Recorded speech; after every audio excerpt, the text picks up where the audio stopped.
Magali Nansonnier, bonjour. Vous êtes responsable de l'assurance vie au sein de la Banque Transatlantique. Et avec vous, aujourd'hui, nous allons voir les différences entre un plan d'épargne retraite et un contrat d'assurance vie. Le plan épargne retraite, PER, a été mis en place par la loi Pacte. Son objectif, proposer un dispositif retraite unique qui remplace tous les anciens contrats précédents, PERP, Madelin, article 83, PERCO, etc. Quelle différence entre un PER et un contrat d'assurance vie? Comme son nom l'indique, le plan épargne retraite est un placement dont l'objectif est le versement de revenus complémentaires à la retraite. Vous économisez à votre rythme. Lors de la liquidation de vos droits à la retraite, vous récupérez l'épargne acquise sous forme de capital fractionné, de rente ou encore un cumul de ces possibilités. L'inconvénient, c'est que votre capital est bloqué jusqu'au moment de votre retraite. Sa sortie reste toutefois possible lors de certains événements, à savoir l'achat de votre résidence principale ou en cas d'accident de la vie. Tous vos anciens dispositifs retraite précités peuvent être transférés vers ce nouveau contrat. Avec un contrat d'assurance vie, vous épargnez également à votre rythme. Vous récupérez votre épargne acquise quand vous le souhaitez, selon votre besoin ou les objectifs que vous vous étiez fixés. Par exemple, pour l'achat d'un bien immobilier ou payer les études des enfants.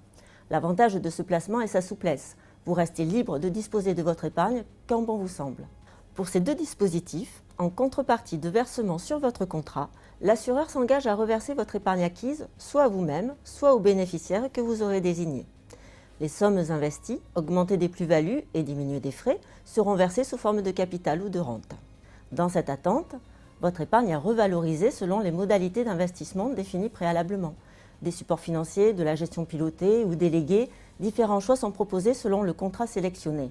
Hormis le fonds en euros de l'assureur qui reste accessible, votre capital net investi ne bénéficie d'aucune garantie. Rappelons que les supports financiers dépendent directement des fluctuations des marchés financiers ou immobiliers.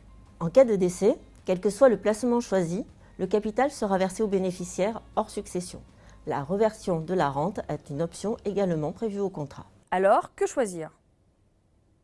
Aujourd'hui, selon votre tranche marginale d'imposition, vous pouvez bénéficier d'une déduction fiscale sur le versement de votre plan épargne retraite. Si vous n'en bénéficiez pas à ce moment-là, la déduction fiscale s'appliquera lors de la sortie du plan, lorsque vous récupérerez votre épargne sous forme de capital ou de rente. Bien évidemment, cet avantage est plafonné fiscalement.